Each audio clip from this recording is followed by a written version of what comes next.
Olá, olá, gente. Esperar a galera começar a entrar. 5 horas da tarde. Bora falar um pouquinho de economia.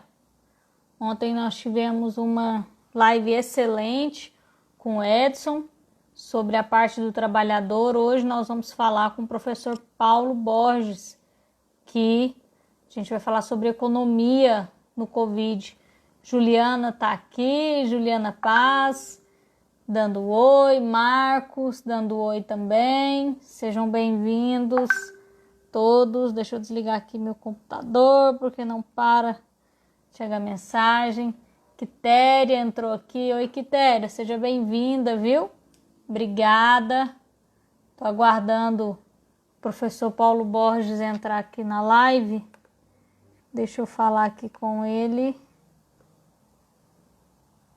Deixa eu mandar um convite para ele aqui, para a gente começar a... Não, ainda não. Coordenadoria da Mulher, TJGO, obrigada pela audiência, sejam bem-vindas. Conte conosco, Eliezer entrou. Fala, Quitéria, Eliezer aqui está acenando. Valdemir Passos, Francisco Lopes, Alencar, Eugênio já está por aqui. Vamos entrando. Marta, Ludmila. Tamo junto, Eliezer, sejam bem-vindos. Guardiões do Rio Meia Ponte, sejam bem-vindos. Sempre bom, nossos amigos ampliando. Esperar o professor Paulo. Já falei com ele, ele deve estar entrando. E aí, gente, bora falar de economia? Falar um pouquinho de economia e o Covid. E o gatinho aqui não para de mexer no meu computador. Michelzinho entrou, seja bem-vindo, viu, Michelzinho? Vamos falar um pouquinho de economia. Tá aqui o Otávio também, Otávio Damasceno entrou. Tô dando um tchau, galera.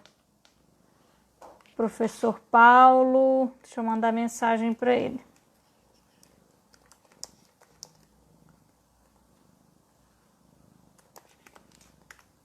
E aí, gente, o que vocês acham dessa economia? Vocês acham que o nosso prefeito, o nosso governador aí tem condições de alavancar nossa economia, de ajudar a nossa economia? Só falar com ele.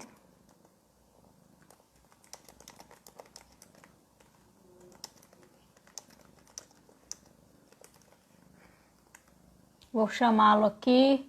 Marcos Moraes está aqui. Pedi pro professor entrar. Sullivan do O entrou. E aí, Sullivan, beleza? Boa tarde. Quitéria, estou aqui há quase 5 meses sem trabalhar. Sou da área de bar e restaurante. Quitéria, ontem nós tivemos uma boa live com o Edson. Foi uma live maravilhosa. E conseguimos falar um pouquinho sobre o que vocês estão passando. O professor entrou aqui, deixa eu convidar ele, deixa eu convidá-lo aqui. Ponto. Então, Quitéria, a gente fez uma live muito boa. Sim, do Izakaya, como que você tá? Fizemos uma live muito boa sobre isso. Professor, boa tarde. Boa tarde, Sabrina. Boa tarde a todos aqueles que estão conosco nessa tarde, em que a gente vai conversar um pouco aí sobre Covid, economia, né, algumas questões do setor público e dizer da alegria de ter recebido esse convite seu, né, e de estar aqui. Professor, eu que agradeço. Professor Paulo Borges Campos Júnior, economista pela PUC Goiás, com mestrado e doutorado pela UFG, dirigente da Rede Metodista de Educação em São Paulo, consultor econômico, foi reitor da Universidade Metodista de São Paulo, chefiou a área econômica da Cefaz, foi professor de economia da UFG, PUC Goiás, Faculdade Senac, dentre outras instituições de ensino. No Cresce Goiás foi assessor econômico, foi vice-presidente do Conselho Regional de Economia de Goiás e trabalhou no Senado Federal. E foi meu professor também de economia do direito, eu acho, lá na PUC. Economia política. Economia política, exatamente. E, professor, bora lá pro que interessa. Nossa live que tem um tema aí bastante, enfim, que as pessoas estão pensando muito sobre isso agora, que é Covid-19, economia e setor público. E aí eu já começo, o senhor pode fazer uma apresentação e já emenda na resposta da pergunta, para o senhor explicar qual que é o impacto do aumento do gasto público em decorrência dessa pandemia para o próximo ano. Qual que é o impacto de aumentar ainda mais esse déficit público nas nossas vidas? Bom, excelente pergunta, Sabrina. O que a gente precisa entender é que todos nós fomos pegos de surpresa com esse vírus, né? Evidentemente que os estados, né, as nações não estavam preparadas para isso. A alternativa, naturalmente, é você tentar socorrer a economia através da expansão do gasto público. E aí você tem um problema, né? E, aliás, a gente vai falar um pouquinho sobre isso. O governo brasileiro, né, e basicamente essas medidas foram tomadas pelo governo federal, pela União, por isso que eu acho que não são justas as críticas que se fazem ao governo federal quando dizem que ele não deu atenção necessária à crise.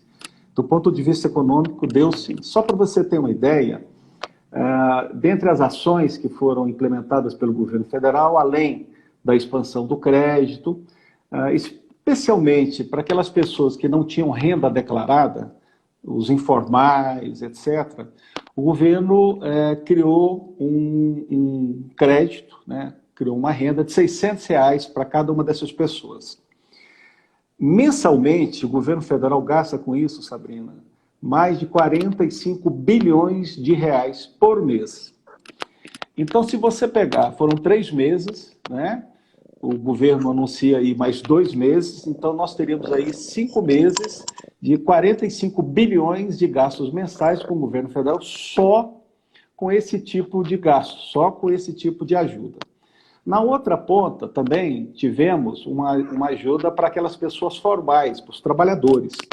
E aí o que aconteceu? O governo autorizou as empresas e prorrogou agora, me parece que até agosto, para que as empresas possam reduzir o salário das pessoas de um intervalo de 25% até 70%, e com isso a pessoa mantém o emprego, que é uma coisa importante nesse momento, e em contrapartida o governo dá uma contribuição também. É claro que os salários maiores, essa contribuição talvez não represente tanto, mas para quem ganha aí 2, 3 mil reais, né, é uma ajuda expressiva.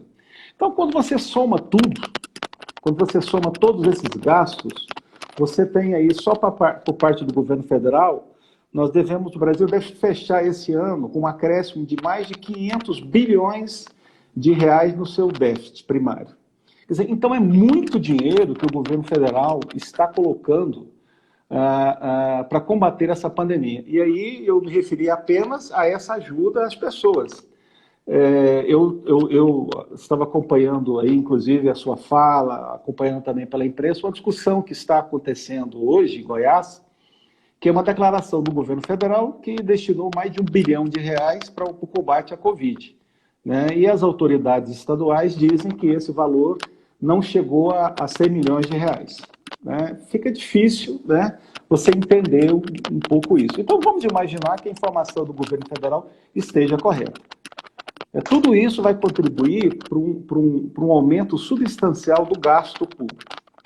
Eu tive a oportunidade, né, você disse aí, de trabalhar alguns anos na Secretaria da Fazenda do Estado de Goiás, né, fiquei 6 anos como chefe da área econômica, e fui durante muito tempo também professor de finanças públicas da PUC, Goiás, além de economia política, né, tive o prazer de tê-la como minha aluna, e fico feliz, né, quando a gente vê um aluno aí projetando, né, dando a sua contribuição para a sociedade, né, nós, professores, né, nos sentimos realizados. Talvez essa seja uma das grandes razões, né, para a docência. Então, essas questões dos gastos públicos, a minha preocupação, e aí talvez seja o grande calcanhar de Aquiles, e aí eu estou falando para você, eu sei que tem muita gente acompanhando, é exatamente o uso desse recurso, a qualidade do gasto público. Né? E aí você, como vereadora, tem uma participação importante, né? Eu tenho acompanhado aí também você na Câmara, e eu vi recentemente você cobrando do Poder Municipal, né, onde é que estão os recursos aí que foram destinados para a Covid. Eu acho que essa é uma responsabilidade muito grande, né? Nós estamos num ano eleitoral. Esse ano nós vamos ter eleição, e eu certamente tenho convicção da sua reeleição como vereadora, né? Desejo que você tenha uma trajetória política aí grande pela frente, né? Precisamos ter ainda uma prefeita, uma governadora, né, desse estado. Quero então, chegar lá, professor. Não tenho dúvida, né? Eu já disse a você que talvez um dos poucos defeitos que você tem é não ter seguido a sua família e torcer para o Atlético, né, torcendo para o Goiás, né? Você sabe que, aliás, nós estamos aí, me parece que essa semana, hoje, não me lembro, é aniversário de Campinas, né? Então, exato, hoje. É hoje, né? Hoje o bairro lá do nosso querido Atlético, né? Bom, então eu dizia, e eu acho que isso é importante, a preocupação com a qualidade do gasto público. Eu não quero ser muito acadêmico, mas só para a gente explicar um pouquinho, existem duas correntes de pensamento econômico no mundo. Claro que tem várias, mas as que se destacam mais. Uma visão mais liberal e uma visão mais desenvolvimentista. Os liberais são aqueles que acreditam plenamente no mercado e defendem uma mínima intervenção possível, né, nesse mercado. E aqueles desenvolvimentistas que já acreditam na necessidade de uma intervenção maior do governo na economia, via expansão dos gastos públicos, né? Quando você olha, por exemplo, os governos de esquerda no Brasil, chamada esquerda, eles tiveram e têm uma tendência, né, de expandir os gastos públicos. E aí vem a questão, porque se você, por um lado, tem um gasto público, na outra ponta você tem que ter arrecadação. Você tem que ter uma carga tributária para pagar essa conta. O Brasil tem uma das maiores cargas tributárias do mundo. É claro que não é a maior é a Suécia, que ultrapassa aí 60%, mas aí a questão que se apresenta é exatamente essa. Nós pagamos no Brasil aproximadamente 35%, 36% de tributos no ano. Então, você trabalha aí até maio, você está trabalhando só para pagar imposto. E a grande questão não é apenas a carga tributária que é elevada, é a qualidade do serviço que é ofertado. Então, uma pessoa que tem condição, né, uma classe média, ele tem que ter um plano de saúde, ele faz seguro do seu carro, ele tem que morar num condomínio, né, paga o condomínio, ele às vezes coloca os filhos na escola particular. Não estou dizendo necessariamente que a escola pública seja ruim, mas de maneira geral, as escolas particulares costumam ter mais recursos. Então, tudo isso, se você analisar, é tributo também, né? Indireto, claro que não é um tributo, mas se você aceitaria pagar talvez uma carga tributária maior se você tivesse uma contrapartida na outra ponta. O problema nosso é exatamente o contrário, é que a carga tributária é elevada e a gente tem uma deficiência muito grande dos serviços públicos. Os serviços públicos são ruins. Alguns dias atrás, eu publiquei no Jornal Popular um artigo onde eu chamo a atenção exatamente disso, né, da preocupação que o vereador, o cidadão, o Ministério Público, os tribunais de conta, a imprensa, tem que ter com a qualidade desse gasto. Quer dizer, quando você fala, olha, a Prefeitura de Goiânia recebeu X, onde é que está esse dinheiro? Né? E se foi gasto, será que aquilo era prioridade? Será que fazer uma obra X é prioridade? Ou será que tem outras questões que seriam importantes para serem tratadas? O setor público, Sabrina, e aqueles que participam, não é diferente da nossa casa, né? De maneira geral, nós estamos vivendo um momento de restrição orçamentária, quer dizer, o dinheiro está curto. Então, pouco dinheiro que eu tenho tem que ter prioridade.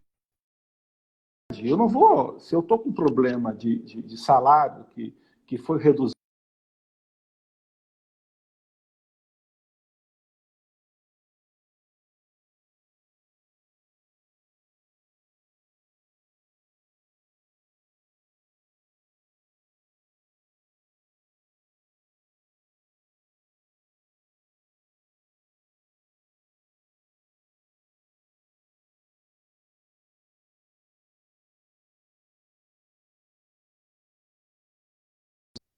E o menino não me deixa aqui. você escutou o final? Não, cortou. Tá. Não, o que eu estava dizendo, que o setor público não é diferente da nossa casa. Os gastos também têm que ser prioritários. Tá? Então, às vezes o prefeito pode até falar, não, eu gastei X com isso, mas será que isso era importante? Nós estamos vendo aí país afora, e aí eu não me refiro a Goiás, né? Você sabe, eu estou, né, eu não, embora seja goiano de coração, minha família esteja toda aí, mas moro hoje em São Paulo, né? Muito precisamente na cidade de Santo André. A gente está vendo aí ambulâncias que foram compradas, respiradores inadequados, gastos totalmente desnecessários. Então, que já é curto.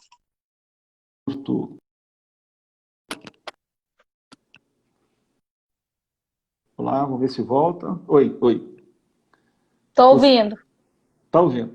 Então, essa é uma questão central. Eu me preocupa muito, né? Existe um grupo de economistas, né, liderados pelo economista Marco Sintra, que é um dos proprietários do INSPER, né? O INSPER é uma das melhores escolas de economia do país.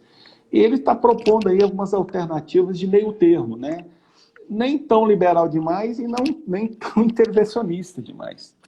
Né? Eu tenho uma visão, sabe, Sabrina, muito particular, né? Eu estou vendo você aí falar do seu gato, né? Como é que ele chama o seu gato? Nino. É gata? Nino, né? Pois é, Gato, eu tenho aqui... Nino.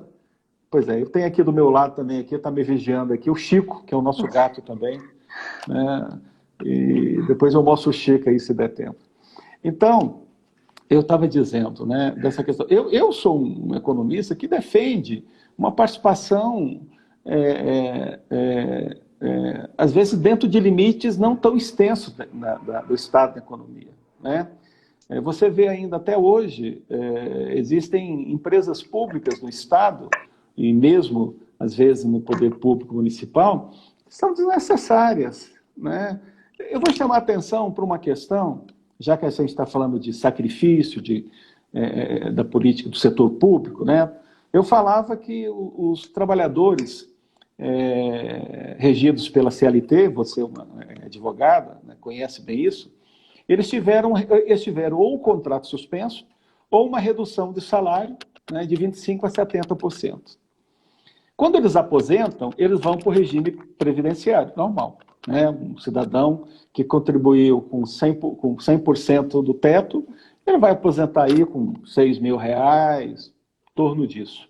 Agora, quando você pega o servidor público, tem toda uma discussão em cima disso. Né? Você vê aí, né, aposentadorias absurdas para a realidade do país.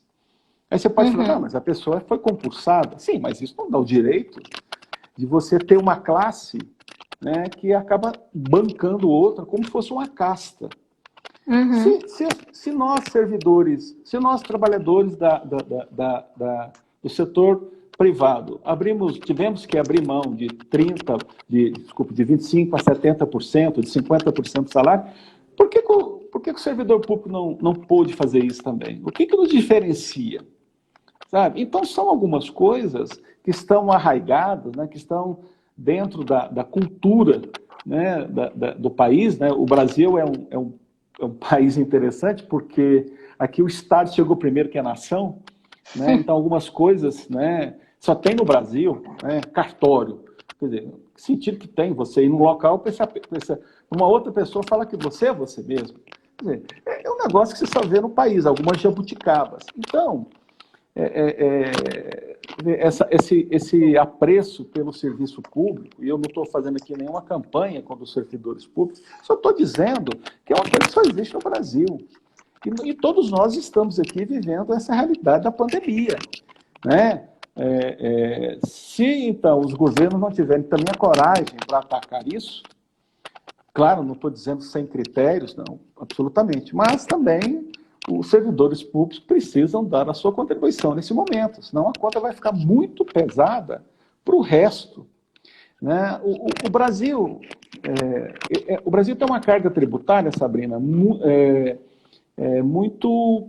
Basicamente, o Estado, por exemplo, a grande fonte de receita do Estado é o ICMS, Imposto sobre Circulação de Mercadorias e Serviços, né? 25% praticamente desse valor vai para os municípios e o resto fica para o Estado. O ICMS é um imposto extremamente regressivo, quer dizer, ele acaba proporcionalmente impactando mais quem ganha menos do que quem ganha mais. Então, você pega lá, vamos imaginar lá, você pega aí um saco de feijão, né, um saquinho de feijão de 5 quilos, não sei, vamos imaginar que você tem aí um imposto em torno de, sei lá, de R$1, para exemplificar. Ora, R$1 para quem ganha R$2.000 é uma coisa, e R$1 para quem ganha R$20.000 é outra coisa bem diferente. E os dois compram feijão. O imposto de renda, que é um imposto de cobrança do governo federal, né? Esse imposto, ele, num dado momento, ele tem um sentido progressivo. Você vai melhorando o seu salário e você vai pagando mais. Só que eu pergunto a você, uma pessoa que ganha 3, 4 mil reais, pagar imposto de renda, sabe, é muito pouco. É um absurdo, né? É muito pouco. A pessoa, é um salário baixo, muito baixo. Então, uma revisão também, né, uma reforma do Estado que passe por uma reforma tributária, uma reforma administrativa, é absolutamente necessária. Absolutamente necessária. Então, assim, um panorama geral, né, que eu dou a você é um panorama de preocupação, porque dinheiro não nasce do pé. Né? Quando a gente era pequeno, a gente tinha mania, né? Vou plantar aqui uma moedinha, vai nascer um pé de dinheiro, né? Isso não acontece. Então, essa conta vai vir mais cedo ou mais tarde para nós. E a capacidade de investimento do poder público, tanto município, Estado e União, a cada dia que passa, só diminui. Veja, por exemplo, né? Você pega a cidade de Goiânia, né? Uma cidade que, embora a minha família seja de Rio Verde, mas minha cidade é Goiânia, que eu adoro Goiânia, né? E você pega, por exemplo, você pega obras públicas, né? O prefeito fica aí, às vezes, 1, 2 anos tocando aquela obra, né? A obra nunca acaba. Porque como o recurso é pouco, então ele deixa a obra ali e vai tocando para ficar parecendo que ele está fazendo alguma coisa. Às vezes uma obra que demoraria aí, né, 6 meses, acaba demorando mais no setor público, além da questão dos custos, né? Aí eu não quero entrar e fazer nenhum tipo de acusação, mas a gente sabe que o investimento público, cada dia que passa, está ficando menor, porque a maioria dos gastos são gastos com pessoal. Se você olhar aí, né, o orçamento da prefeitura, né, que vocês aprovam, você vai ver que a grande parte desses gastos são gastos com pessoal. Quer dizer, sobra muito pouco para fazer investimento. Muito pouco. E o Estado da mesma forma. E aí o que sobra, então, para investir? A iniciativa privada. Mas a iniciativa privada não vai fazer infraestrutura, a não ser que seja uma situação de uma concessão pública, etc., etc., que eu até acho que em muitos momentos é positivo. Então, nós temos que estar muito preocupados, muito atentos com isso, né? Eu fico feliz de estar participando dessa conversa com você e com os demais, né? Mas eu queria te dar a liberdade também de colocar alguma questão, porque você sabe que professor, se você deixar, né, não para de falar, né? Não, isso foi muito bom, e principalmente essa questão da qualidade que você colocou é fundamental, né? O dinheiro está vindo, o Brasil está se endividando, então cabe a nós agora fiscalizar para que esse dinheiro seja bem aplicado, né? Para que o rombo seja o mínimo possível. Se a gente olhar, eu acho que então isso aí, acho que a gente já falou um pouco sobre isso, essa é uma preocupação, a qualidade do gasto público, a fiscalização, né? E saber se exatamente aquele recurso está sendo bem, que está sendo numa área extremamente importante para a sociedade. Outras questões, né, que se apresentam, né? Quando eu estava olhando, foi o seu gato que derrubou aí? Derrubou a minha lixeira. É. Mas quando você olha, por exemplo, eu estava vendo hoje a produção industrial que saiu agora no mês de junho, tá? Você veja que o estado de Goiás, ele cresceu em junho 3%, produção industrial. Uhum. O Brasil cresceu 7%. Goiás foi o último estado daqueles que cresceram, né? O que mais cresceu foi o estado do Paraná. Mas o problema é que quando você olha, sabe, Sabino? Quando você olha, até estou com os dados aqui, quando você olha para como é que nós estávamos nesse período no ano passado, você fica assustado, né? O Brasil, por exemplo, em maio perdão, desculpa, eu falei junho, não, é na verdade maio ante abril. Para você ter uma ideia, o Brasil em maio de 2000, quando eu comparo maio de 2020 com maio de 2019, a produção industrial brasileira diminuiu quase 22%. Imagina você, né, uma atividade... O setor... Goiás tem sentido muito com isso, principalmente, né, o setor da indústria automobilística, né? Lembrando que Goiás representa hoje em torno de 7% da produção de veículos do país. A vantagem que a gente tem, e o Centro-Oeste tem reagido melhor nessa crise, é que nós somos produtores de alimentos, né? Quer dizer, o Goiás representa aí, vamos arredondar aí, né? Você tem mais ou menos 10% dos alimentos produzidos em Goiás, né? A soja, o milho, etc., né? Além de ser um grande produtor, né, de carne, tanto carne bovina, mas como aves. Então, veja você que nós estamos fora ainda, a nossa realidade média em Goiás é uma realidade comparada ao resto do país até melhor, né? Uhum. Eu estava vendo, né, saiu também agora as vendas no varejo em Goiás, elas cresceram agora em maio em relação a abril quase 20%. É uma boa informação? É uma informação que pelo menos a economia está tentando se recuperar. Mas quando eu olho maio de 2020 com maio de 2019, a queda foi de 7,5%. E aí vem uma questão também que está em debate, né, que é a questão da reabertura do comércio. Uhum. Muita gente fala, não, mas vocês economistas só veem dinheiro, nós estamos preocupados com saúde. Não dá para separar uma coisa da outra. A discussão não é essa, não é saúde e economia. As duas coisas são juntas, absolutamente juntas, né? Você sabe que a medicina preventiva, ela é infinitamente mais barata que a medicina curativa. Eu acho que nós ficamos aí, né, 4 meses, né? 4 meses, né, em casa, né? Eu costumo brincar aqui com os meus amigos em São Paulo, né, que a gente está igual tatu na lua cheia, né? Porque na lua cheia o pessoal vai caçar tatu e o tatu fica dentro do buraco, né? A gente está aqui dentro do buraco há 4 meses, praticamente não saindo de casa, né? Só sai para aquelas coisas mais necessárias. Mas na outra ponta você tem uma infinidade, né? Eu via ontem um pedaço da sua live com um garçom, né? Uma pessoa do setor. Imagine o que isso gera, toda a cadeia produtiva de bares e restaurantes, né, de hotéis, né, do pequeno comerciante. Então, faltou um planejamento. Não estou aqui, eu não sou médico, não vou entrar em detalhes de saúde, mas se você olha e os ônibus sempre circularam e precisam circular, se os supermercados sempre funcionaram e precisam funcionar, se as drogarias e outros setores funcionaram, respeitando um protocolo, por que que isso não poderia ter sido apresentado também para esses setores? Né? Porque, tudo bem, então se nós não tivermos aqui um horizonte claro, definido para essa pandemia, e provavelmente não será a última pandemia, nós teremos outras, e temos que aprender com isso, essa pandemia precisa ser pedagógica também para nós, nós vamos ficar até o final do ano? Então, eu acho que faltou planejamento. Eu acho que os governos, e aí eu vou falar especificamente Goiás, não vou entrar no mérito aqui, não deixo de lado as discussões políticas, sei que o setor produtivo está em conflito com o governador, com algumas prefeituras, estou vendo algumas coisas aí, mas não resta dúvida que faltou planejamento. Porque o cidadão pergunta, por que eu fiquei 4 meses aqui então?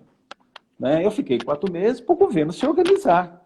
Né, para o governo criar protocolo, para o governo, né, essa discussão de receber ou não receber o dinheiro, né, porque eu dizia, e não é nenhuma novidade, a medicina curativa ela é infinitamente mais cara que a preventiva. É a medicina curativa que precisa de respiradores, que precisa de UTI. A medicina preventiva não, ela é mais barata. Então, tratamentos, né, com medicamentos, né, que já foram aí discutidos, apresentados, e eu vejo aí as pessoas criticando, mas depois todo mundo usando, né? Na minha época de reitor aqui da Universidade Metodista, eu tive algum contato, né? Um colega, o médico Davi Wip, que é uma das referências em infectologia do país, né? Que foi inicialmente o responsável pelo gabinete de crise da Covid aqui do governo estadual, do governador João Dória, que pegou Covid. Né? E o governo do estado de São Paulo criticando o uso de um medicamento. E ele se automedicou, receitando aquele medicamento que o poder público do estado estava combatendo. Quer dizer, nós entramos numa loucura tão grande que eu nunca vi partido político entrar na justiça para o cidadão, para um protocolo de saúde, não receitar isso ou aquele remédio. Então, nós entramos também numa paranoia. Né? Muito além de uma discussão de saúde, nós entramos numa discussão política que eu nunca vi na minha vida. Que, se você for analisar, ela vai além da sensatez. E o que nós precisamos é exatamente o equilíbrio, a ponderação. Então, aí acaba acontecendo essas coisas. Ficamos 4 meses, não estou dizendo que não foi feito nada, mas a cada hora você vê o poder público falando que ainda a curva... vai crescer, né? Aí você fala, mas então, puxa vida, o que está acontecendo? E aí tem um problema também, como eu falei para você, que a medicina preventiva, que a curativa é mais cara, aí fica sempre a dúvida no cidadão se propositadamente alguém não está querendo, né, esse recurso para gastar com coisas mais caras. Repito, não estou fazendo aqui nenhuma acusação, só estou dizendo que o senso comum, o que o cidadão pensa. Né? Nós estamos começando a sentir o gosto, um gosto de recuperação. Né?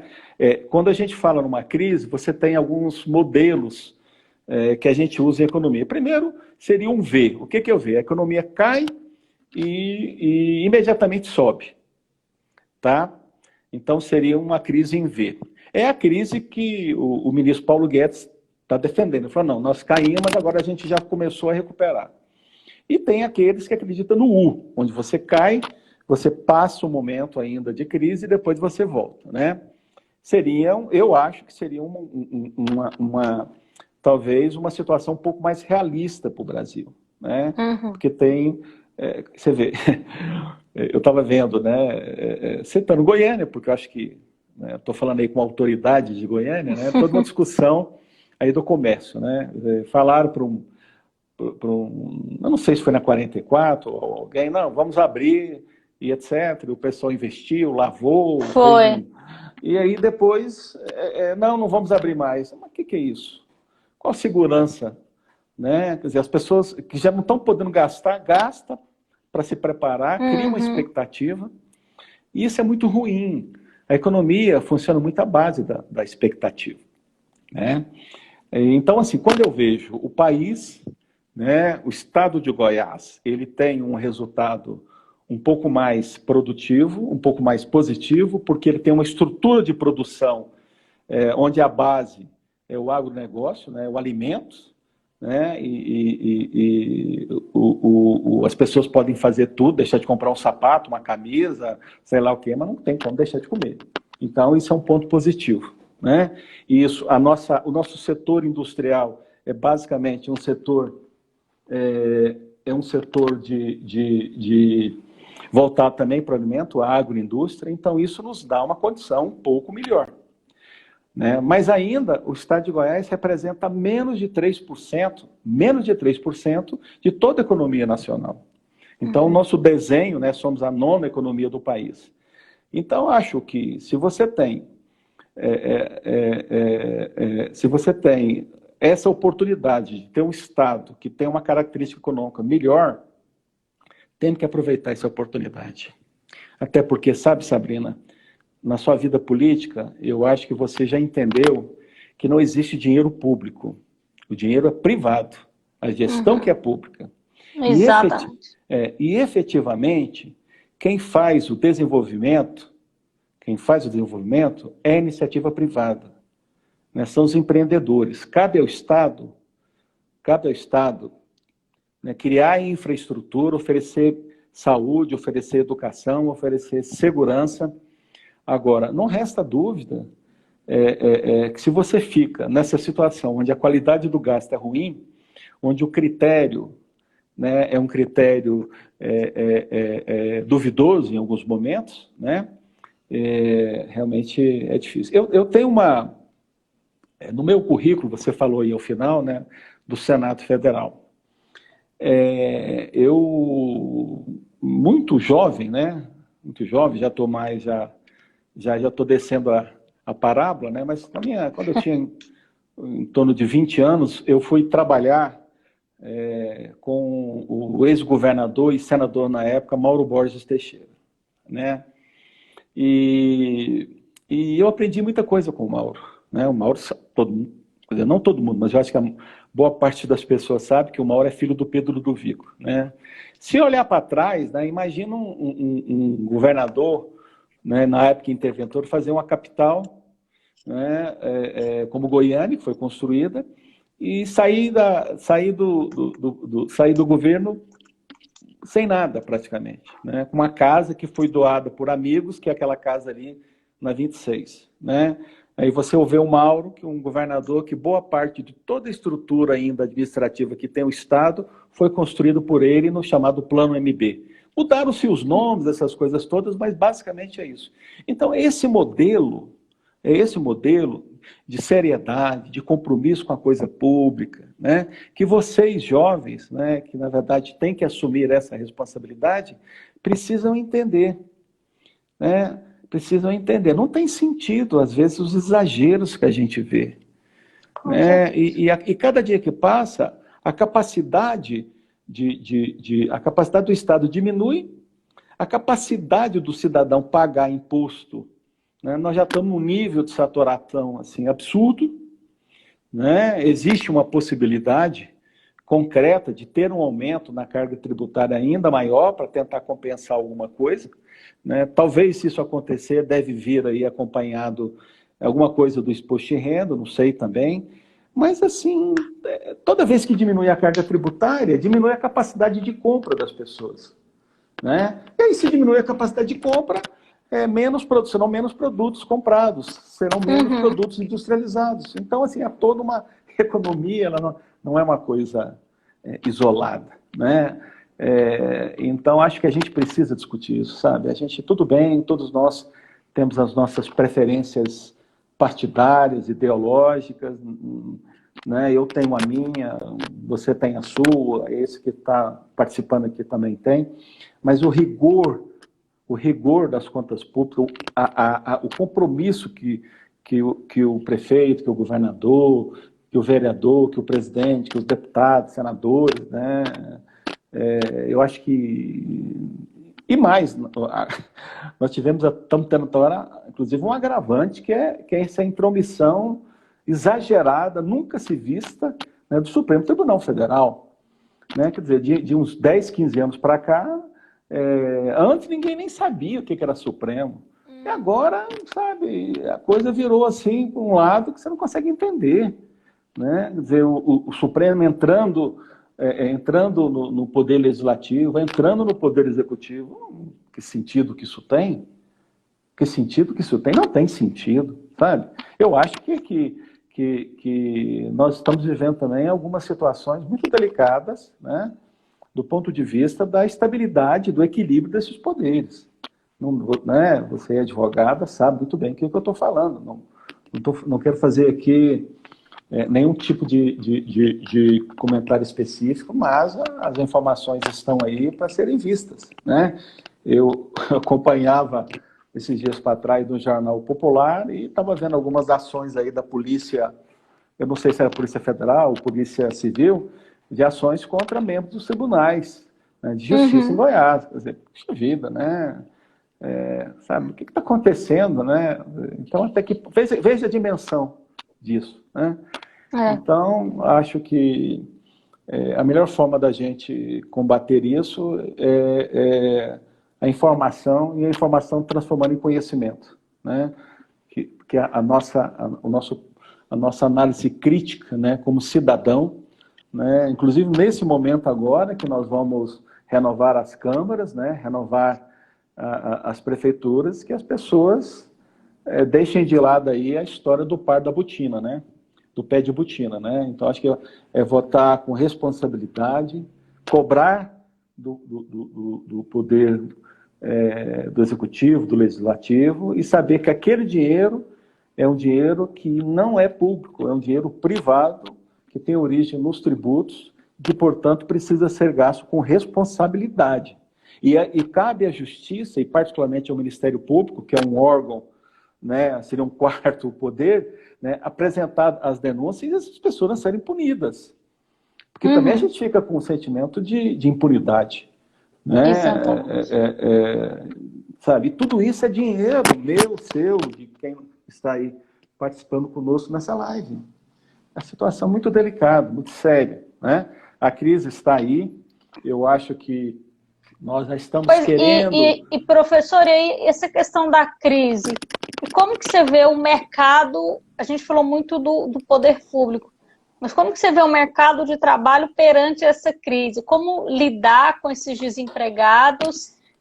O setor produtivo também está aí passando por dificuldades. O que o senhor vislumbra disso?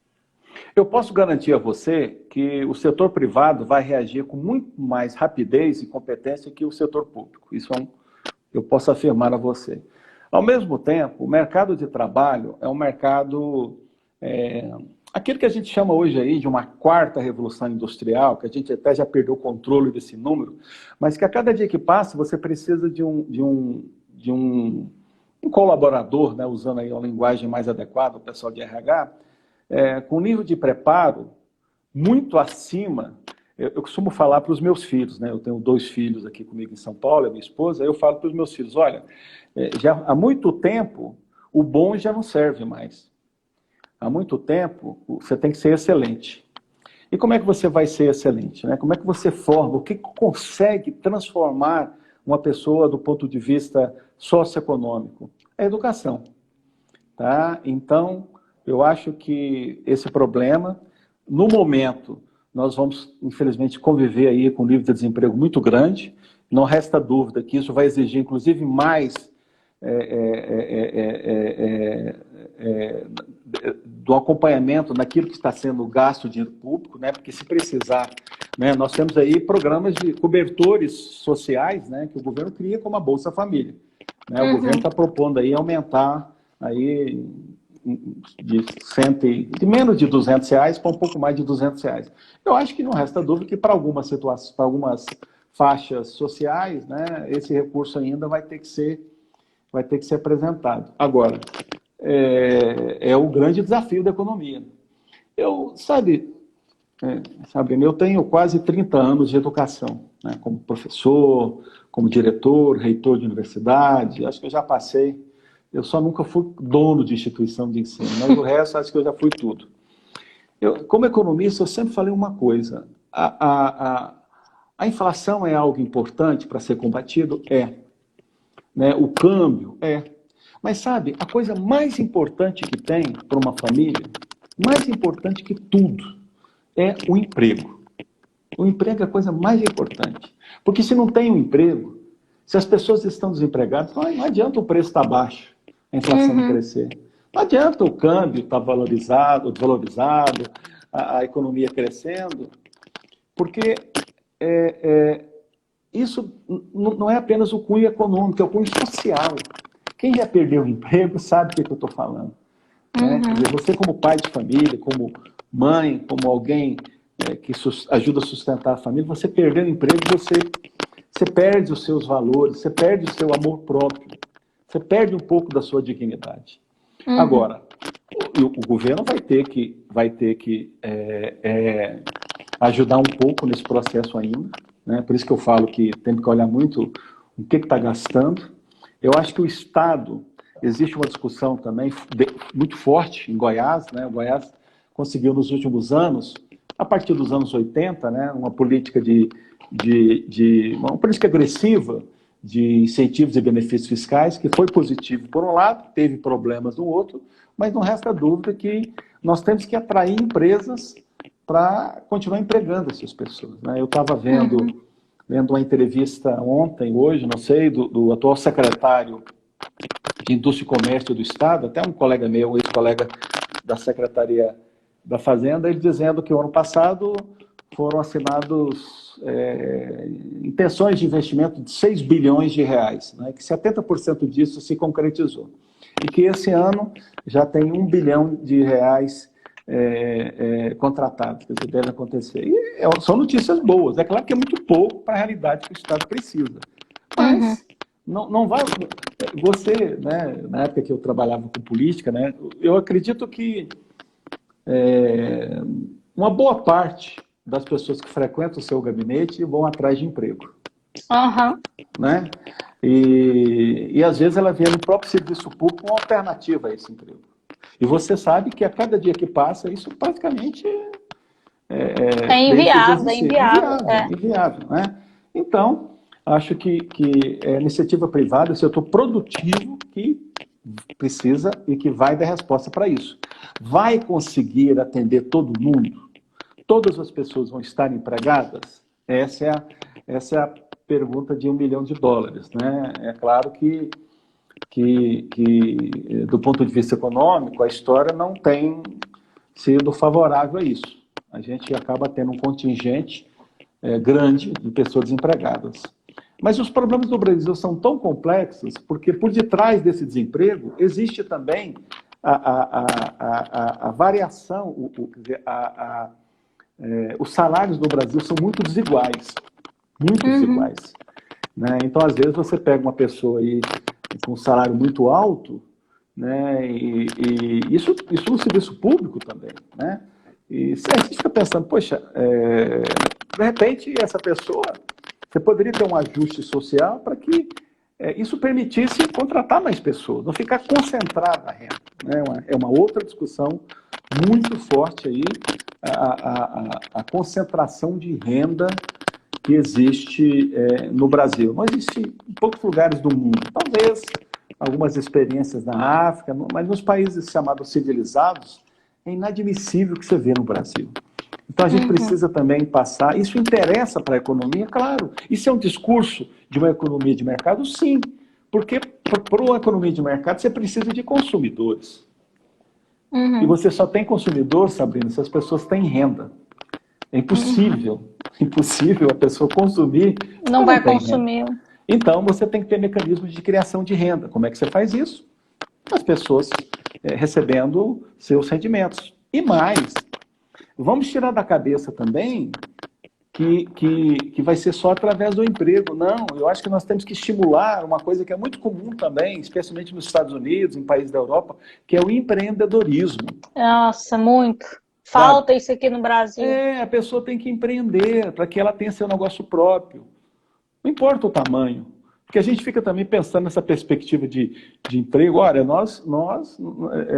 a cada dia que passa isso vai ficando mais complexo. Você precisa de pessoas mais bem preparadas, mas o mercado de trabalho acaba sendo excludente, e aí vem a alternativa de empreender. Eu acho que essa é a grande questão. O governo tem que se voltar para isso. Criar mecanismos tributários, de microcréditos, etc., para absorver essa mão de obra. Por isso que eu falo para você, né, a cada emprego que foi perdido no Brasil esse ano, e a gente deve chegar em um número aí, bem, infelizmente, bem superior aí, até agora eles já falam em 5 milhões de empregos formais. Nossa. Você tem 2 vezes de informalidade. Então, assim, a cada desempregado formal, você tem 2 que estavam na informalidade e que também perderam seus rendimentos. Por isso que lá atrás a gente falava desses R$600, né? E é incrível, né? A gente fala de corrupção, mas a quantidade de pessoas que não precisavam receber esse benefício, que se cadastraram e receberam, é um negócio maluco, né? Então, infelizmente, a gente pensa que a corrupção é só em Brasília, mas a sociedade, em alguns momentos, nos deixa também muito tristes, né? Então, acho que a palavra é preparo, eu acho que a educação, isso, sabe, assim, isso é essencial, e empreender, estimular as pessoas a empreender, né? E diminuir esse peso do Estado, porque se você tem um peso menor, você abre espaço para uma carga tributária.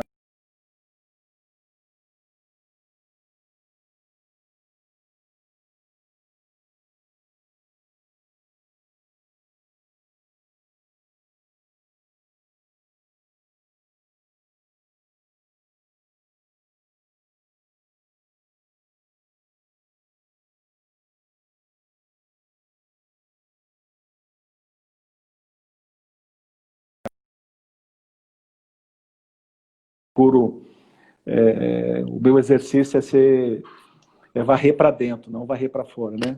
Mas eu sempre analisava aí alguns gestos, né, dos governos e eu falava, puxa vida, mas isso é politicagem barata, né? Às vezes as pessoas, não, vamos fazer isso, criando expectativas falsas em situações politiqueiras, eu não digo nem políticas, né? A baixa política, né? E o resultado disso tudo é isso que a gente vê hoje, né? Um descrédito também na classe política, né? Então, você aí que está nos vendo, né? Procure, olhe pessoas como a Sabrina, né? Na hora de dar seu voto, né? E veja qual o compromisso que essa pessoa tem, né? Com a sua região, né?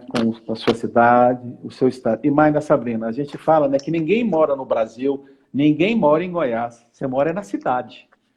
Exatamente. É o seu habitat, né? Então as coisas acontecem mais ali na cidade, né? Então, eu não sei o tempo que a gente tem, né? A gente vai conversando, ver o tempo passar, mas... Temos mais 5 minutos. Pois é, fazendo um resumo geral, a economia ainda está num momento delicado, já começa a dar alguns sinais, ainda não como a gente gostaria, né? Mas já começa a dar sinais de recuperação, as vendas a partir de junho começaram a recuperar, né? A emissão de notas fiscais, a Receita fala que cresceu, mas quando a gente compara com 2019, o número ainda é triste. Eu acredito que nós vamos ter ainda uma transição até o final do ano. Aconselho as pessoas a agirem com muita cautela, né, com seus sentimentos, com seus orçamentos, né? Acho que um assunto que um dia a gente pode tratar também, que eu sempre gostei de conversar, orçamento familiar, né, finanças... já temos uma próxima live aí, ó. Porque eu acho que esse é um momento também que a pessoa tem que estar muito atenta a isso, né? A crise realmente existe, né? Do ponto de vista da saúde, a gente também fica em dúvida, porque é tanto número que se apresenta, a gente não sabe mais o que é verdadeiro, o que não é. Continuamos atentos, né? Tomando os cuidados necessários, mas a vida segue. Né? A vida segue. Eu repito, acho que cabe aos governos, já que, infelizmente, né, por outras razões, não conseguiram fazer aquilo que era necessário nesses 4 meses que ficamos parados, que começa a olhar agora um pouco mais de cuidado. E você, né? As redes sociais é um instrumento hoje muito forte de pressão, né, e eu vejo que você usa muito bem isso, né? Todos nós, né, vocês especialmente aí que estão em Goiás, né, em Goiânia, quando eu falo isso eu faço até com um certo pesar, né?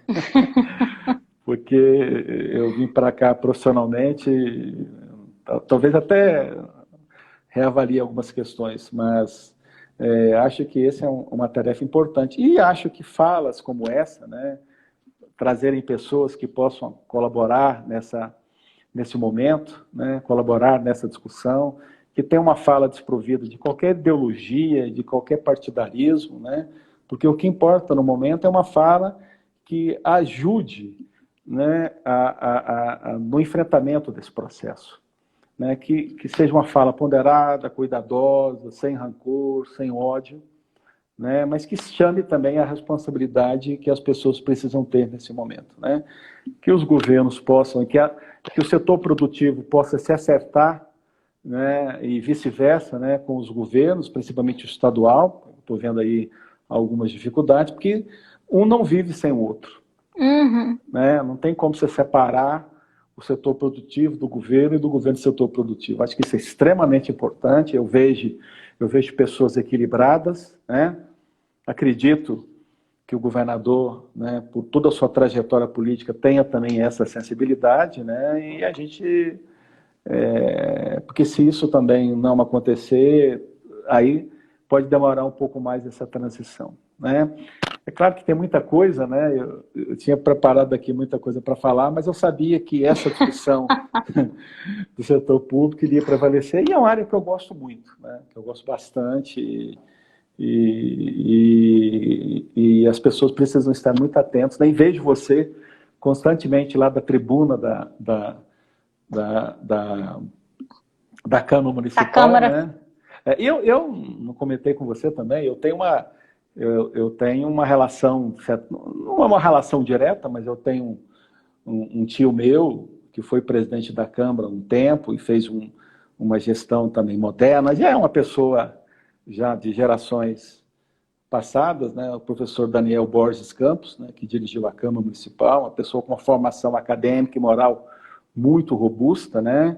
E sei da importância que a Câmara tem em todo esse processo de desenvolvimento. Mas lembrando que quem faz desenvolvimento não é o setor público. Quem faz é a iniciativa privada, né? Cabe ao setor público criar as condições, né, infraestruturais, estruturais, legais, para que isso aconteça. Bom, exatamente, professor. Faltam 2 minutos para acabar a live. Eu quero agradecer todos que estiveram aqui.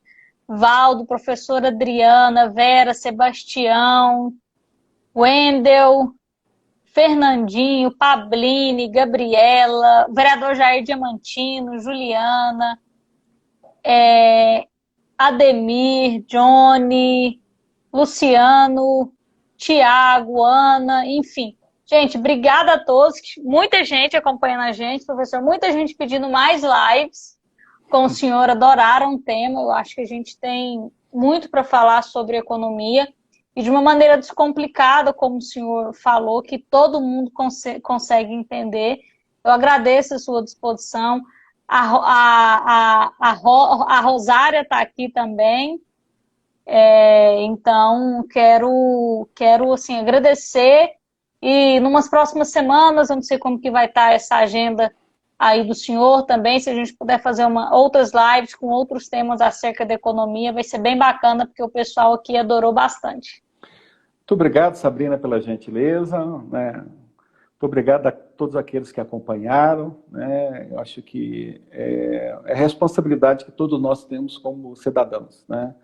Eu acho que é o momento da gente contribuir dentro das limitações, né, para que a gente vença aí toda essa situação delicada que passamos. Estou à disposição, quantas vezes você precisar, é só a gente acertar aqui a agenda, né, e fiquei muito feliz e muito contente em conhecer você, e mais ainda em saber que você foi minha aluna, né, que Deus continue cuidando da sua vida, dos seus propósitos, da sua família, porque esse também é algo que a gente não pode esquecer, né, que Deus é soberano sobre todas as coisas, né? Ele nos dá o conhecimento, mas está nas mãos dele, né? Agora, eu brincava muito com os meus alunos. Deus ajuda, mas não dá o gabarito, né?